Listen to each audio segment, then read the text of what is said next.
Read out. Good evening. Welcome to tonight's dual language nonpartisan forum for candidates running for the Solvang City Mayor. I'm Allison Wales, tonight's co-moderator and board member of the League of Women Voters of North Santa Barbara County. I am joined tonight by our co-moderator, Ian Jacobson, a local community member and retired leadership consultant and coach.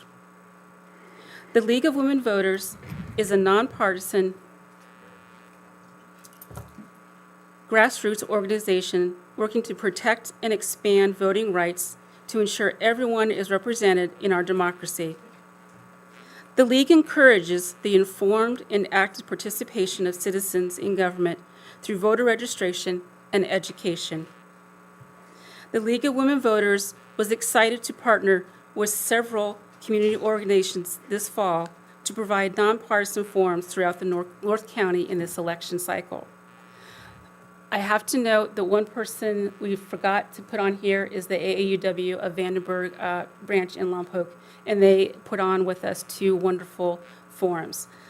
These partners throughout the North County have been wonderful to have and work with to educate our community.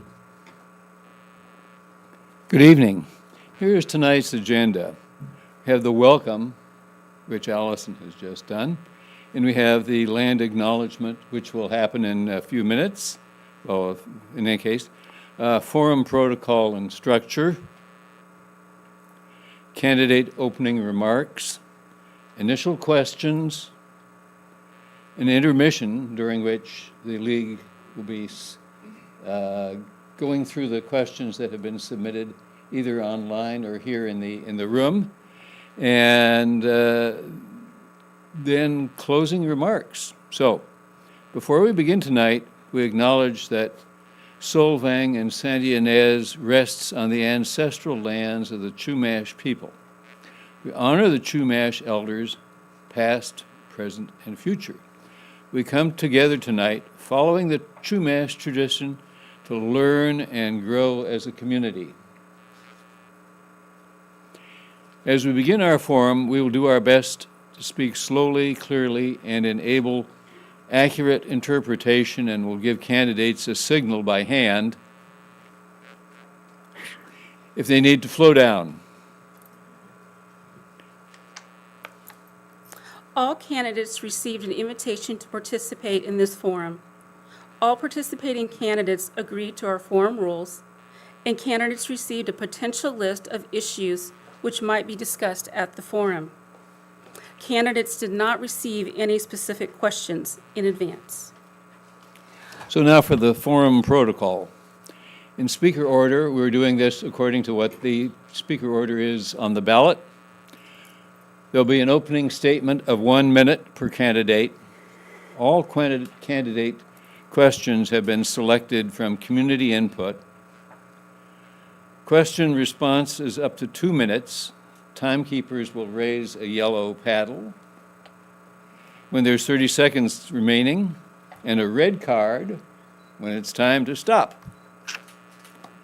There'll be no rebuttals, as this is not a debate. This is an opportunity for candidates to present themselves. So they will have 30 seconds to clarify any misstatements of fact if they believe that is necessary.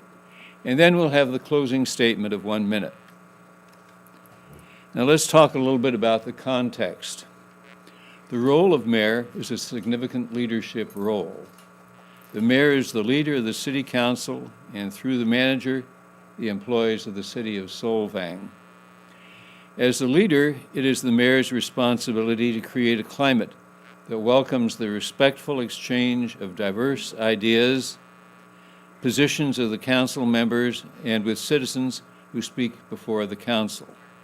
As a team builder, the mayor is responsible for creating an environment that inspires and enables the people on his or her team to perform their jobs at their best.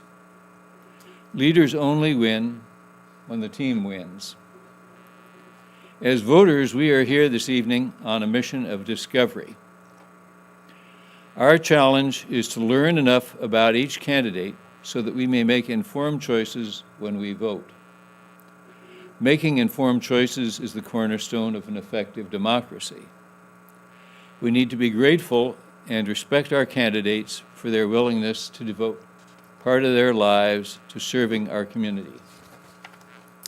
As a reminder, if you have not done so, please silence your cell phones. Also, there is no authorized video or photography beyond the media that is here. We'll give you a few seconds to do so.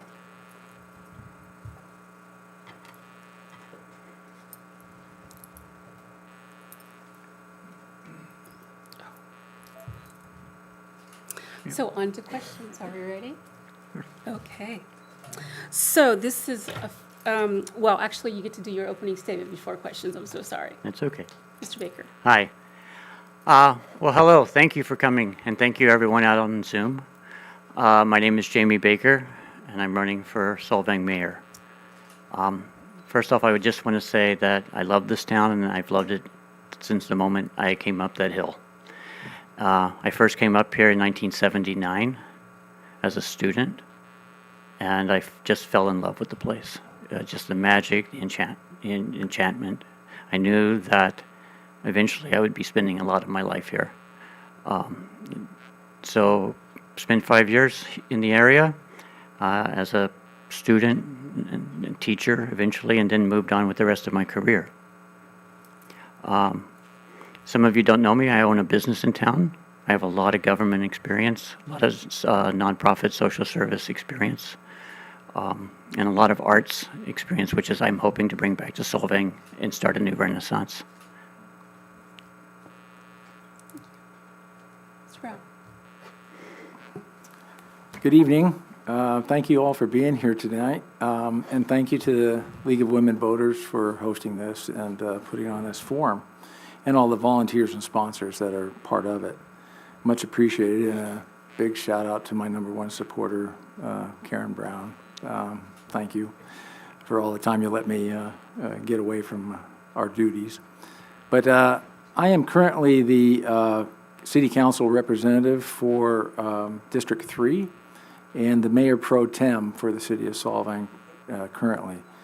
And been a resident here for 3 decades plus, raised a family, and an active participant in most of the charities and most of the community involvement as much as possible. So been here a long time, and hope to be here much, much longer. Thank you. Thank you. So to expand a little bit on your opening statements, your first question is, what experiences have you had as a leader that prepare you for being a mayor? Well, for 5 years of my career, I was the executive vice president of LA County's largest child and welfare and mental health agency, where we had over 10 offices spread out throughout the largest county in the country. I became that through a series of moving through the system and being successful in raising money for the most part, but also brainstorming and coming in with new ideas of how to address the issues that LA County had. We started off as a merger at the time, 2 $23 million agencies, and we merged to 46, and then eventually scaled it back down to 35. Still in existence, still thriving in LA. After that, I did a lot of arts and organization fundraising, which is what my love is for, is my passion and my background as a writer. And love to create, and I find that this town is in need of some more creativity, as we are a tourist town, as we are here to make people happy and create an illusion in a sense. I think I have the experience to be able to sit around the room. I've run staffs from 3 people to 20 people, and I've sat with county supervisors, negotiated contracts, SWOT analysis, deciding what priorities are, what's a health and safety issue, which is always my first concern, But here, revenue becomes very quickly our second return, our responsibility as mayor is where do we, health and safety first, revenue second. Thank you. Okay, the question is really what experience you bring to the, What experiences have you had Yeah. as a leader that will Okay. prepare you for mayor? okay, perfect. Well, presently I am on the council, have been for the last 2 years. I am presently the mayor pro tem. And to enlighten that a little more, somebody said, well, what qualifies you to be a city representative? And I said that, I told them I was a volunteer umpire for Little League for 12 years. I think I can handle this. If you've ever handled a pair of parents and coaches. But it's half the people will hate what you call, half the people will love it, and the game goes on. So, but as to life experiences, I've been a serial entrepreneur for a number of companies. Presently have a mortgage company and a medical distribution organization. And then also from other experiences, I was the past president of the Los Padres Council of Boy Scouts, covering Santa Barbara and San Luis Obispo counties, and still active on the board today. Very passionate about that as well. And so my experiences are lengthy, and that sums it up pretty quick. So. Mr. Baker, what preparation have you had regarding the ins and outs of city government that qualify you for being mayor? Well, as I said earlier in the last question, I would have to go into either the county supervisor's office or the county deputy's office, usually, either through Parks and Rec or Health and Human Services when I work, but also even as a nonprofit administrator in both Health and Human Services and an arts program, determining, well, on the arts side, it's mostly funding and how those arts organizations could benefit and then turn it around and make it even benefit more the community. As far as the Parks and Rec, we did a lot of just making sure that what we were doing is going to be safe and provide the community with the recreation that it needed to have. Those are my experiences as government. I'm also a private business owner. I've owned a business here for 8 years. Space VR is my only plug I'll make tonight. But I'm used to meeting all types of interesting people working in my place, and people who are interested in learning and educating. A lot of those people, government people who want to, how can we use this more for government? We get a lot of, I know that our technology is already being used in lots and lots of areas of government. Thank you. And now, Mr. Brown, the same question for you. What preparation have you had regarding the ins and outs of city government that qualify you for being mayor? Thank you, Ian. I'm going to tell you that the ins and outs are, I'll say, very dynamic. One of the main things that I pride myself on is the ability to work with other departments and other elected officials, the county supervisors, the state assemblymen. We're all on first-name basis and can get things accomplished from those perspectives. And from an experience perspective, one of the first things that we did early on in my period as city councilman is we hired a new city manager. I was part of that process, which is paramount to the city's success and ongoing endeavors. So that was predominantly recently that tells you the ins and outs. I work well with all the department heads, but I don't micromanage it. That's the city manager's job, is to interface with them. I really will just have a communication with them weekly or as needed to put forth our policies and agendas and hot buttons. Thank you. Yeah, thank you. And we should have started with you, so we're going back to you again, back and forth. So this question is, what do you see as the most consequential issues facing Solvang in the near future? You sure you don't want to move back? I know, We can it's take big, the same, it's big. okay. There's a lot of things I think that Yep. issues, oh my gosh, there's an unending list of that, but I think that we have to deal with the growth pains and the state mandates as it relates to housing and our arena, which we've pretty much got that pretty much wrapped up, but it's also the implementation of that with Site C or the Wildwood in the housing plan that we did, and I think that particular development is somewhat of an overreach. And I would put forth some, those are consequences that you mentioned that we have to deal with.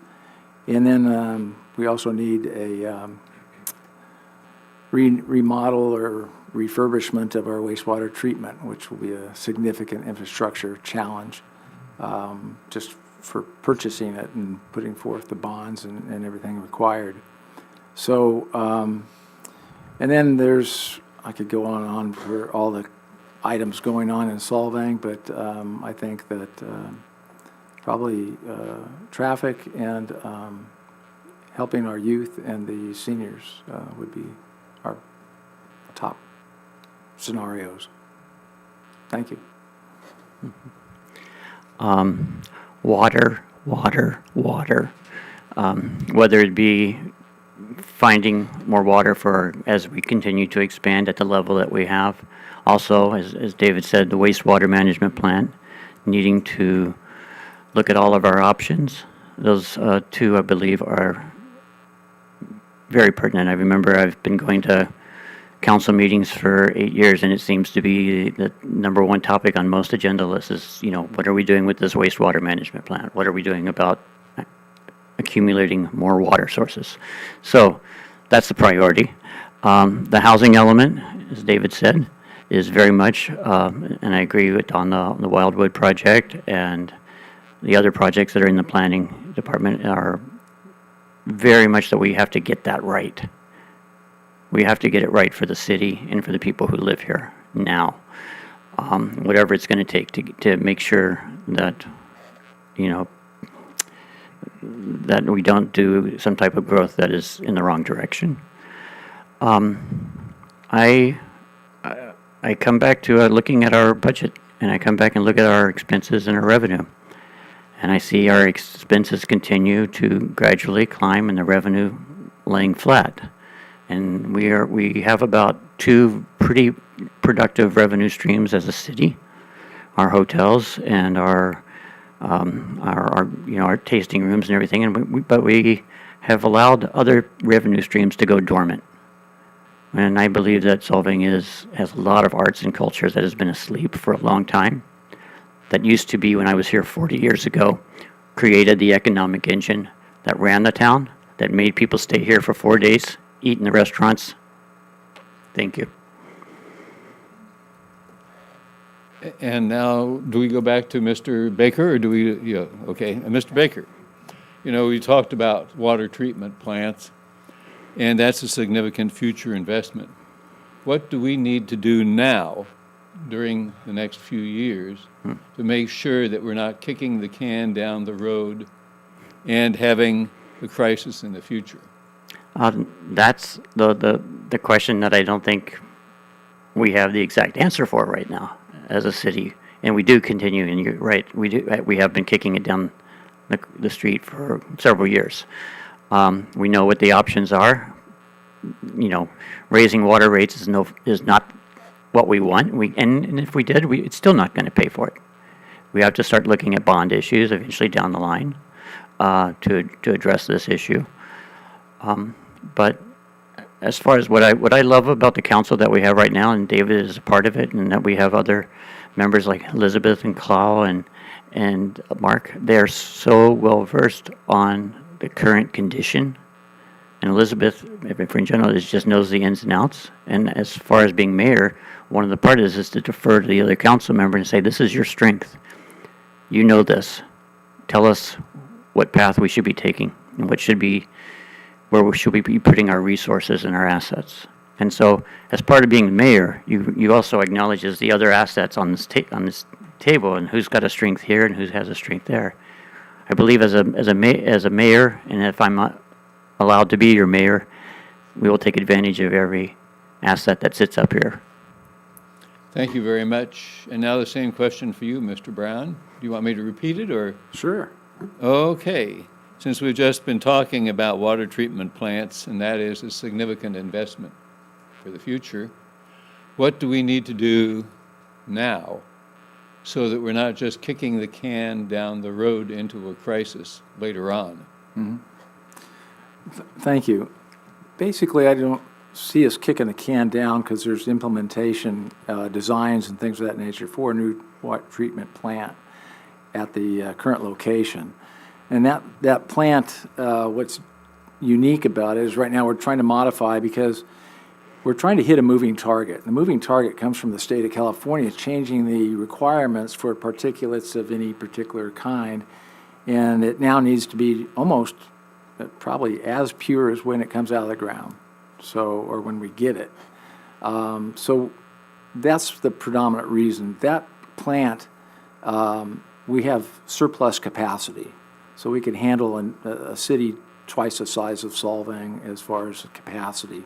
So it's not, we need to upgrade it because it's well over 40 years old, and we also need to bring up the particulates that the discharge needs to be cleaner, if you will, by the state.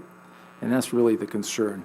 Part of what we can do to pay for that is there might be some opportunities to partner with other districts, and including maybe a new district from Los Olivos, who is in need of a wastewater partner or plan of some kind for themselves.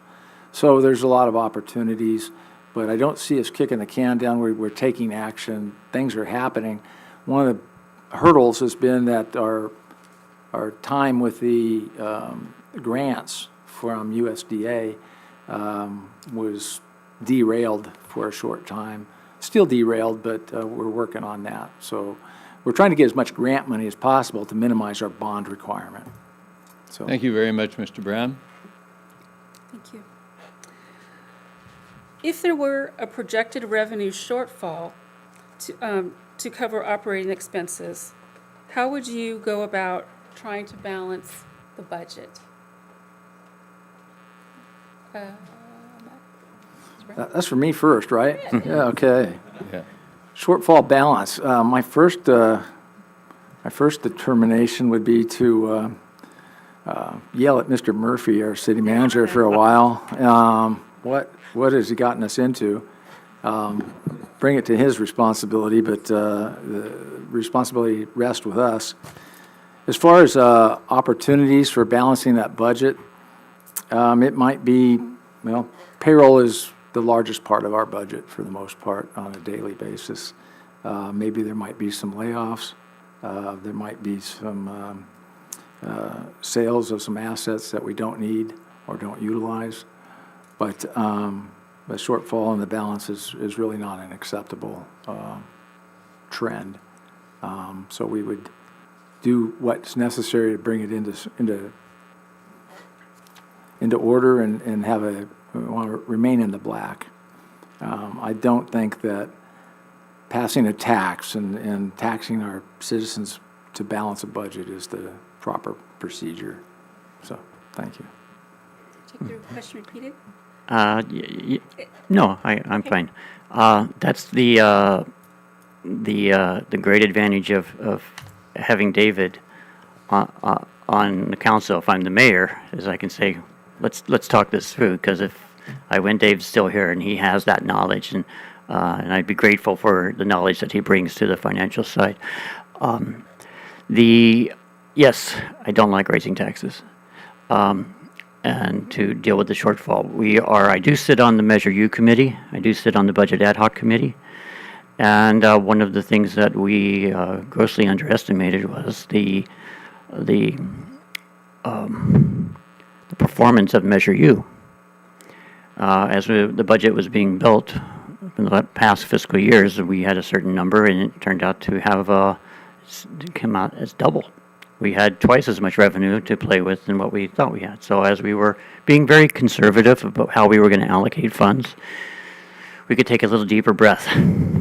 And so I sort of am very happy that our staff took a very conservative approach, because it gives us that room to not have to look at staff members in the eye and say, I hate to, make these decisions. I've had to make those decisions in my life when we've had shortfalls or a grant didn't come through, or state funding was far behind and whatever. So I hope that day doesn't come out. And as far as I know, that we do have another issue on the ballot that is supposed to contribute other funds. It's a tax based on tourism. But I really do think that if we really use our revenue streams to potential and really nurture those revenue streams, we won't be having that discussion very much. Thank you so much. So I guess it's your turn. My turn. Mr. Baker, so as mayor, you may be faced with a number of hot-button issues, like development of the land across from Nielsen Shopping Center. How would you go about making people with diverse opinions feel listened to, valued, and respected?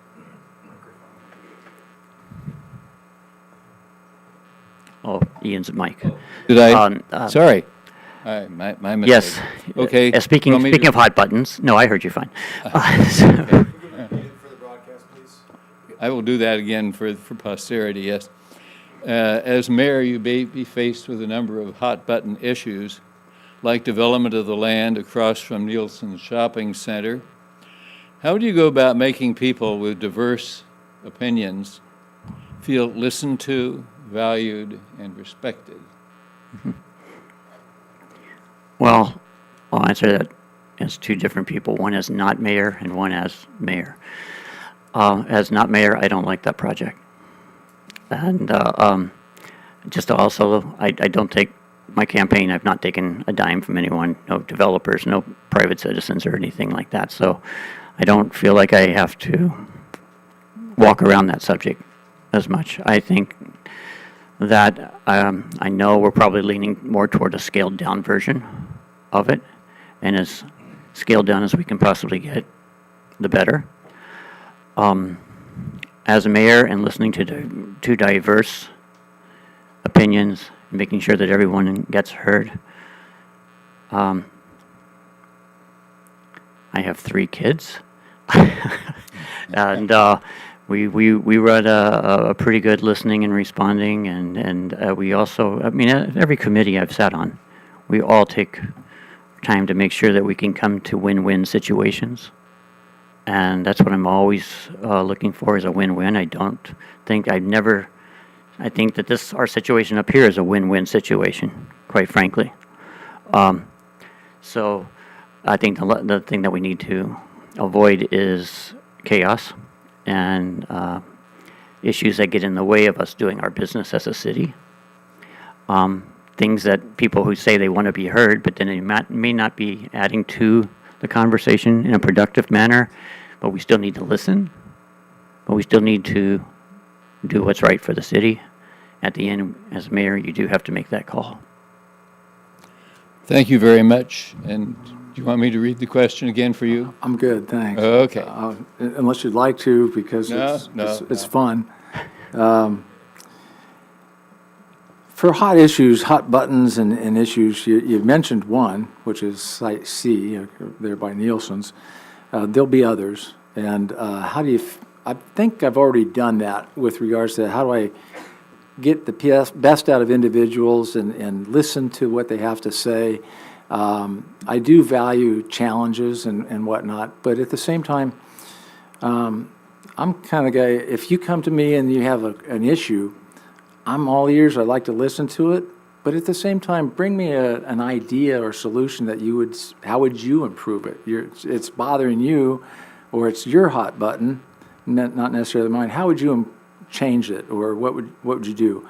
Because if you don't come to me with a solution and you want me to listen to the problem, that's whining. No whining allowed, okay? I want to hear your solutions. You're either part of the problem or part of the solution. Which are you today? I'm happy to take those on, but I also like to have an idea as to what they would do in the process. And I want to listen, and they have good ideas. And that helps them feel valued as well by just listening and including. I'm one of the few people that has actually walked Site C or the property in question even before the housing element was completed, and came up with some solutions with the homeowners association that allows us to, what many people don't know is there's actually two parcels there. It's not just one parcel, and there's also an aqueduct that goes through it. How do we protect that? So in working with the association and other residents, I think the housing plan has a good solution. I think that because they employed builder's remedy, it throws a monkey wrench in it, and that's what makes it more of a hot button than anything else. Hey, thank you. Thank you very much. So you've survived the first half. Congratulations. Thank you. And right now we are taking, we have received several questions already, but we will take a 10-minute intermission. If there's any additional questions that would be submitted from the audience, we'll sort through those and find the ones that are most relevant. Oh, Thank you. thank you.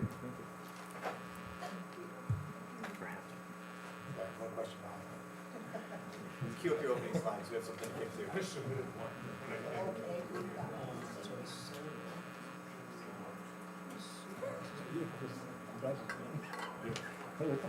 We're collaborating. That would be terrible.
Good evening, everyone.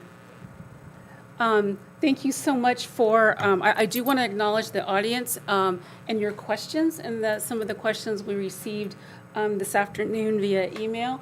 I have to say this is our last forum in the North County, and y'all brought it. So there have been insightful, great questions, and I thank the community. As a league member, this is we're trying to get into the valley and again do our bit on educating the community and everyone. And so thank you for all of your involvement in questions. I want to remind the community that we've gone through the questions and we have several questions that are similar. And so not every question that is alike will be asked. However, all questions will be submitted to the candidates, so you can address those in your websites or however you choose to do so, so you know what all the questions that were asked by the community. Okay.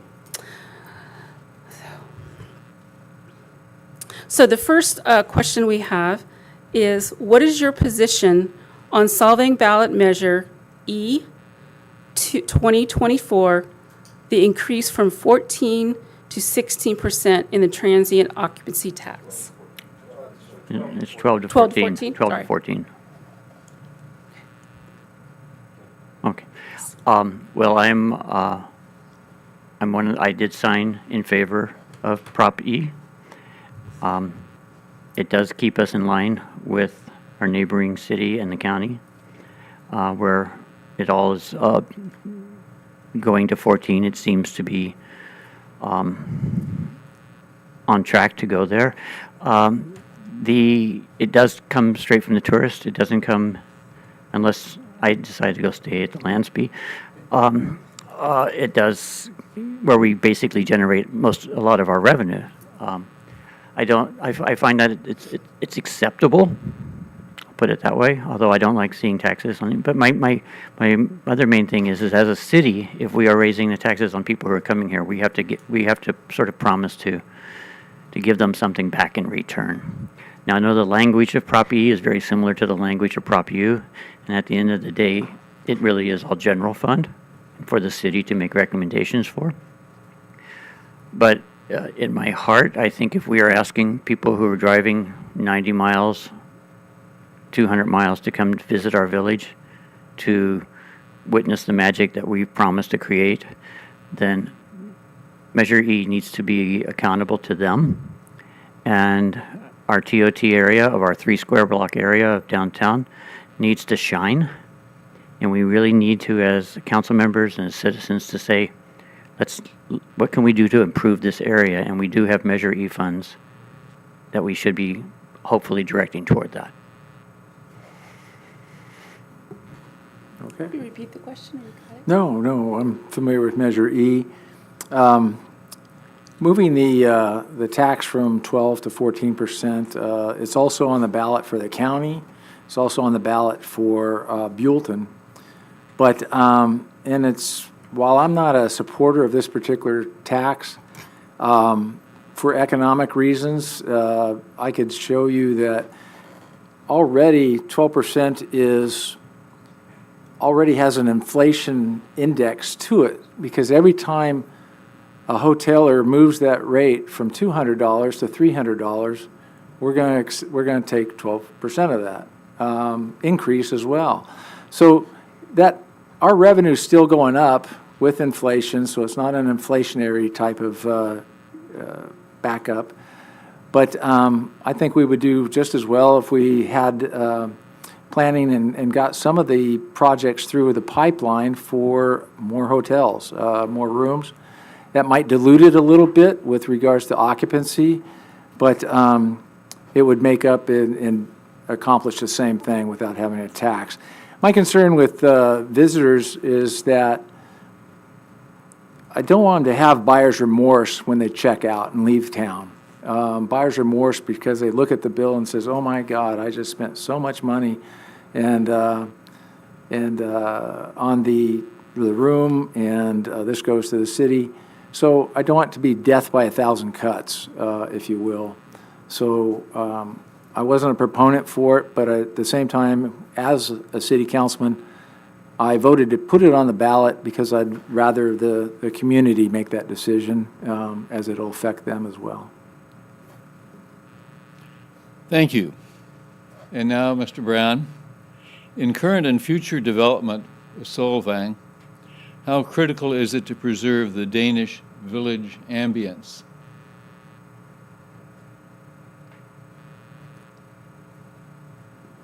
Basically, the ambiance and the development that we have, Solvang is a brand similar to what you might think of. And what's that image when I mention Solvang? What image comes to your head? What image comes to your head when I say Disneyland or Google, Sunkist? All these are brands, well-known brands. We need to maintain the brand that we have with regards to our tradition, and that's our foundation. I don't think that any future development should be part of that brand. We shouldn't acquiesce to developers for their aspect. We already have a working project in the brand of Solvang. And so it's more incumbent upon them to modify. Yes, we have certain restrictions, but that's purposeful. And that architecture, those developments need to conform to our brand of Solvang. And, you know, there's other brands too that, you know, I don't want to see Solvang be lost in mediocrity or irrelevance. So we have to keep up with things, but at the same time, I don't want those brands to look like Sears and Roebuck or Kmart, brands that were no longer here for other purposes and reasons. So maintain the brand, maintain Solvang, and keep that charm and that image that you have of Solvang, of that Mayberry, decompression, friendly, safe place to live. Thank you very much. Do you want me to read the question Yes, to you? please. Or? Yes, please. Okay. In current and future development of Solvang, how critical is it to preserve the Danish village ambience? Well, first let me say, for the last several years when I can, I've attended almost every council meeting, every planning meeting, and every DRC meeting. And since we have the new marketing committee on Wednesday mornings every month, I attend those too, because I believe that they all address this issue. I do think I think we have the right committees in place. I think there are checkpoints for each other. I know things may tend to get boggled down in DRC, and my feeling about that is that DRC should never be a red light, that it should be a green and yellow light, and when it gets to a yellow light, it needs to be a conversation, more or less, between that committee who is there to help preserve. If they can't come to a win-win situation, then it moves into the Planning Commission where the DRC has to say, this is what we're having a problem with. Let's work now. And if it has to go upstairs to council, then it does. But it shouldn't be bogged down more than, 2 months or so or drag on. I think that when people bring ideas to our city, we have to listen. As far as maintaining the brand, I think we need to appeal to all senses. I think we're very good on the eye. I think we look great as far as our architecture, our food. We still are continuing to bring food. I know that we have our little birdhouses that have been silent. They haven't been singing for very long. I talked to my contact down at Sonos today. I said, as mayor, can we get those wireless and can we just bring some type of Danish ambiance through those during the day on a low, so people, when they're walking the streets, they're taken out of wherever they normally are and brought back to sort of this old world charm. And so when we can appeal to all of our senses, I think that helps our brand really convince people that they are in a paradise. Thank you. Thank you. This is a long one. Okay. What will you do to ensure that development of Site C across from Nielsen Shopping Center and the Mercantile is developed in accordance with general plan with only 2.5 acres of high-density housing on the lower flatter section, rather than the entire hilly property of 5.5 acres? And what part of Mission Oaks developed with the Builder's Remedy project of 100 units of high-density housing? I believe this topic is what Ian referred to earlier as a hot topic. And I believe it is so hot that it has reached the level of our lawyers discussing what's our best remedy, as far as we're not builders remedy, but we're people who love our city remedy. And we kind of have to work off of their advice. We can't give up on that issue, but we have to make sure to use every possible to keep it, if it's going to maintain the 2.5. Then we also have to know when to sort of say, okay, if we're all happy, if we can all live with that, then we bring this conversation to an end and let's move forward. But I really think that because it has gone on so long, because our paperwork was in the situation that it was in, that we really have moved this into more of our lawyers' lap. My turn, I guess. Yes. First of all, it is 2 parcels. I have walked that property and know it fairly well. But it's also a long ways from being developed, and it could crater on itself like a bad souffle, just by virtue of the engineering and things of that nature that's still yet to be done. So it's not a fait accompli at this point in time with regards to the developer's request. As far as what could we do, you asked, that was part of the question. First of all, we can not provide the high-density zoning on the northern parcel because it's not part of our housing element with regards to zoning on that part. Then we could also have legal pushback from a builder's remedy, but I don't mind litigation, I just mind losing. So if, depends upon what resources we have and the specialties that we can get a hold of, but I think we're a long ways off from even any shovels in the ground for some time, but when that time comes, that would be what I would do if, as mayor and councilman. Okay, this is related to that, and it is exemplifying the fact that that's a hot-button issue. So, after 3 years of preparation, Solvang missed by 1 year the deadline for state certification of its housing element of the general plan. This has resulted in developer Josh Richmond being able to file a 100-unit high-density builder's remedy application known as Wildwood at Alamo Pintado and Old Mission. How did this happen, and how can that be prevented from happening again? Yeah. Okay. You know, I I mean, this is, volunteered, I volunteered to be here tonight, you know. No problem.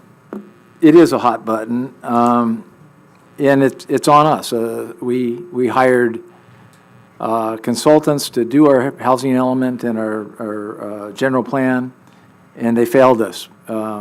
It's quite that simple for a number of reasons, but it's still ultimately responsibility of the city. And while we're not alone in this endeavor, there are many, many cities that have it even worse than we do with regards to builder's remedy, who didn't have their plans set up.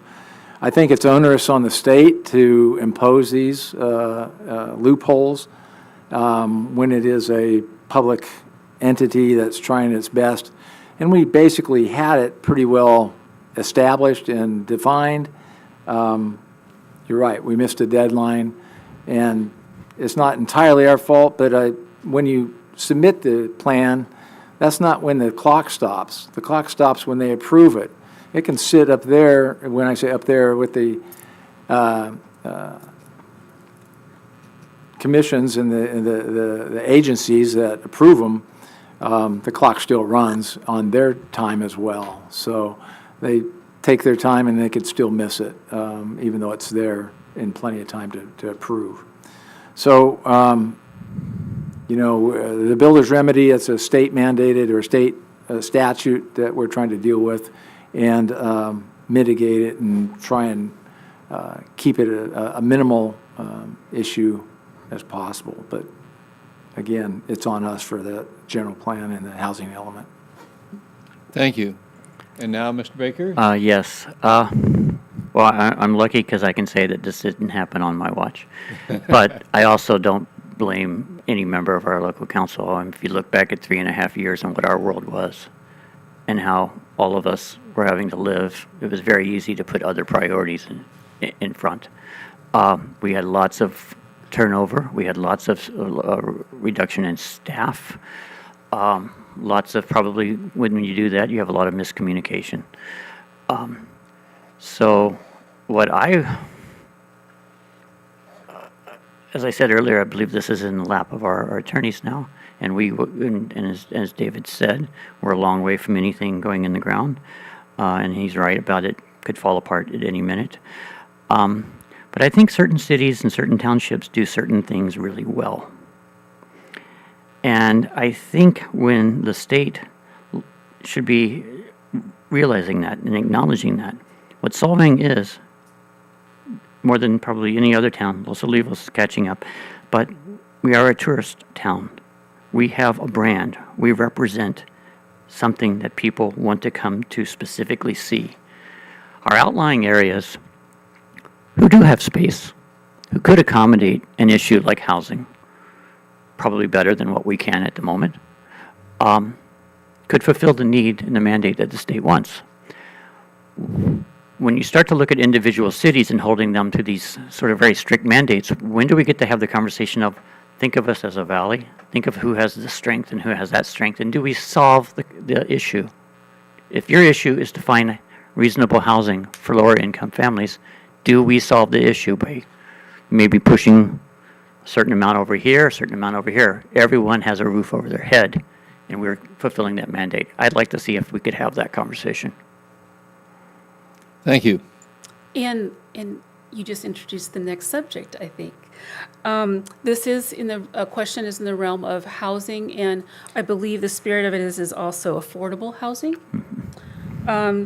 So obviously Solvang is a tourist town and depends on revenue from people who visit. But what are you doing for the locals who support them, since most of those folks are the ones who work in the hotels and service industries? Given the fact that it's so expensive to live here, how do you prioritize them? Makes sense? Yes. Yeah. It makes sense, yes. And you're right, it is an issue for, I believe, and I know that there's a people product process thought. I believe in sort of the people product performance, and if you get the right people and you have the right product and they perform well, then you are moving in the right direction. And our product is what we have up the street in those 3 blocks. Our people, if we don't have the right people and we don't support those people to be able to nurture our product, their performance will lower. And that means housing, it means the essentials. Housing, revenue for themselves, paychecks and everything. I do believe that the conversation with a lot of the current building projects that are hitting planning, they're starting to become more of a, not 100% hotel, but they're becoming more and more housing and hotels, and moving a lot of more people who could possibly, afford low-income housing and stuff into our town. And I'm all for that. Having more of a mixture as opposed to a all or nothing. And I hope we continue to go in that direction so that the people who actually work here, who make the town really, really thrive, can walk to work, like I have the luxury of doing, and that they are not driving 20 and 30 miles and then working a second job by taking care of their families. Thank you so much. Well, I see a lot of opportunity, but I also think that when I ask the community what is affordable housing, if I asked 100 people, I'd get 100 different answers. It's not, I know how the county defines it. You're certain amount of the median, and you're either over or under on that target. But I'm seeing that, and it was mentioned by my opponent a little bit, but we're trying to do a little more in the mixed use phase. So anything downtown would typically have a mixed use or apartment or housing element associated with it. And then many of the developments that are on the drawing board now include workforce housing for the developments that they're doing. So even the developers are taking it upon themselves to have that workforce for whether it be their hotels or what have you. And I know businesses that will rent a block of apartments for their workforce and have it available to them for that. So short of that, I don't know what else. We're letting the market do most of the work with regards to affordable housing. It really needs to be more supply it would take care of the excess demand. Thank you. The next question is pretty long, so I'm going to try and summarize it. You probably wondered why you haven't had any questions about traffic yet. Well, this one is about traffic. And it has to do with the traffic at Alamo Pintado and Old Mission and the problem of congestion there. And it says, as mayor, will you urge Public Works Department to make a priority to put in traffic cameras for at least 60 days at the intersection of Alamo Pintado and Old Mission Drive in order to assess the risk to non-vehicle traffic crossing Alamo Pintado Road based on numerous reports of pedestrians and bicyclists near misses as well as recent accidents at the intersection? So I guess the question is, to boil it down a little more, what are you going to do about putting in cameras, traffic cameras there? I'm sorry, Alisol or Mission? No, we're talking Alamo about Pintado? Alamo Pintado Alamo and Pintado, Old okay. Mission. Okay. Well, the bridge is on site, is scheduled with Caltrans to be remodeled or improved. In about 2 years' time, they might start on that. But that particular intersection, cameras, outside of being a monitor, I'm not sure what else we could do. And I probably think that we'd have to get 4 cameras on that location. We'd still have to get Caltrans approval for that. We don't have the control of a state highway, 246, which is also Mission. We have the roads going in and out of it, but not the highway itself. So I don't have a solution for that outside of having communications with the district, Caltrans district, that hopefully would have an open ear, but it doesn't belong to us, if you will. It's within our city limits, but there's not a lot that I would anticipate. If we could put cameras there, it would just be for monitoring, because if they were for enforcement, that would be another level. And that would also be Caltrans to require that.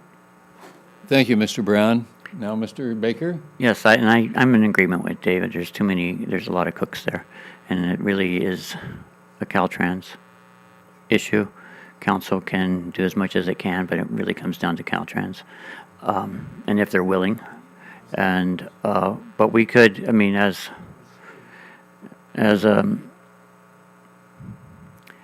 city, we, I remember a couple of council meetings a while back. A gentleman talked about his son being hit off a spike, and there was a good silence for about 90 seconds in this room. And that was enough to hopefully wake up everybody who has a say in this matter.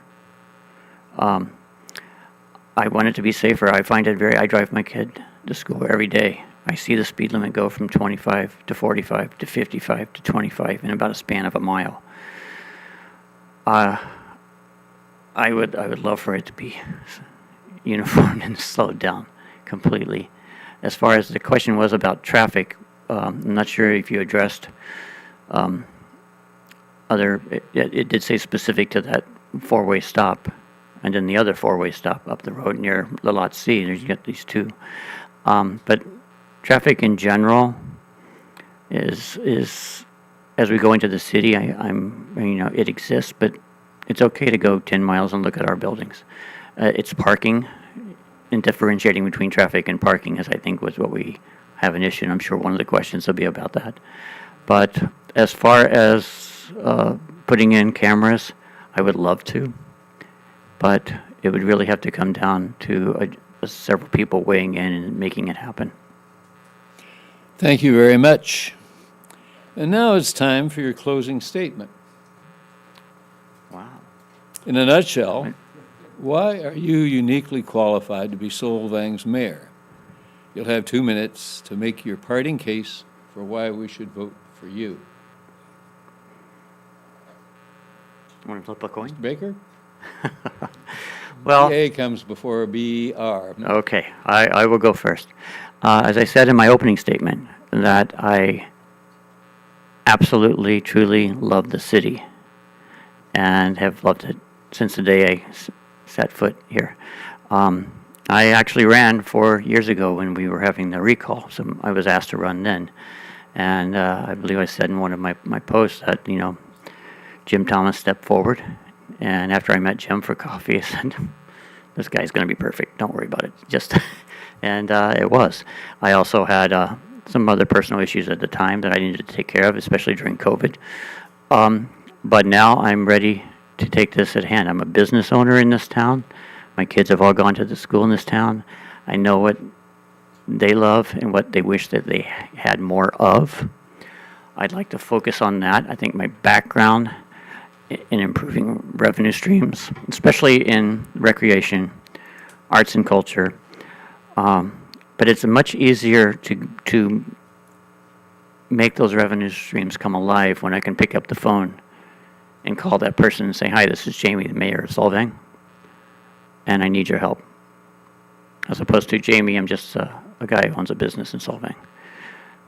Having that ability to call the people who I would need to call to make some of the projects that I would think help us build our new renaissance that I think we were ready for. I think our economic engine, as I said before, was circled around seeing a different show every night at the theater, and people coming from New York and LA and staying for 4 days on a Monday through Thursday. I just wonder what would that do to our hotels and our restaurants if we had that type of revenue. I don't think we'd be talking about shortfalls. So, as I said again, this place is my home, and it will probably be my home for the rest of my life. Thank you very much, Mr. Baker. And now you, Mr. Brown. Thank you, Ian, and thank you, Allison, for having us and doing your part tonight. And thank you for all those that are here. I'd like to be your mayor because it's a wonderful town, and I have the experience on the city council and as mayor pro tem. I think it would be a simple transition. I also think that as your mayor, it also means that I'm your number one cheerleader for the city. I have the enthusiasm, the knowledge, and the wherewithal to be that cheerleader and an advocate and number one fan. So that's a good part of it. It's also my ability to work well with others. Like somebody was asking me the other day, what it takes to be the mayor, and I said, well, if you want the results, you have to put in the work. So I'm not afraid of putting in the work and making it happen. I do have a good team associated with the city. The manager and the department heads do a fine job. As a matter of keep them on track, and I also find that a lot of the a lot of the solutions come from other cities. I've been to many others, and whenever I introduce myself as being from Solvang, they're all envious of that. And to that end, I want to say that this process of becoming or campaigning for mayor has been very humbling.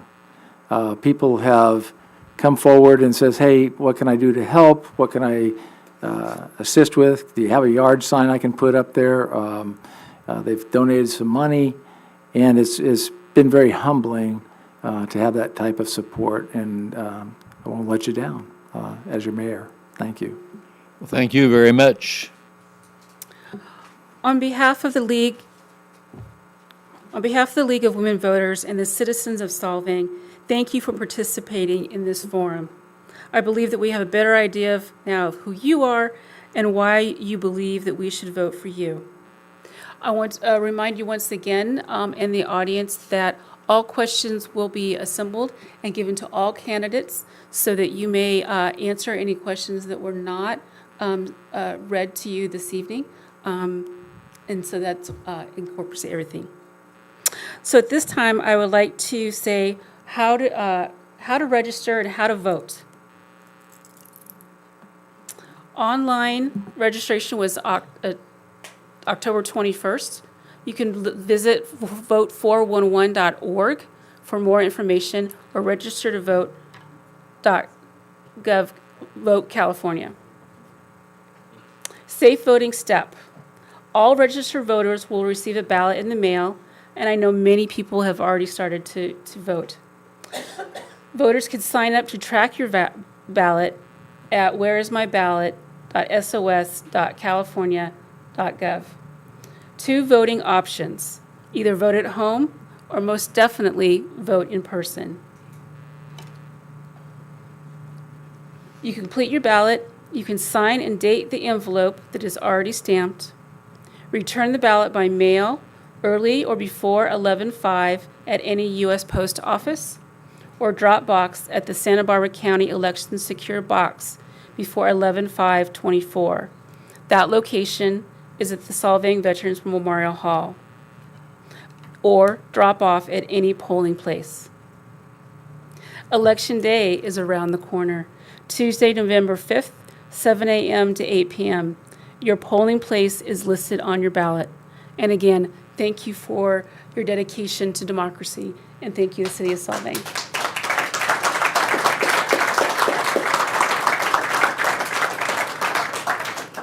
This fits my hand very well.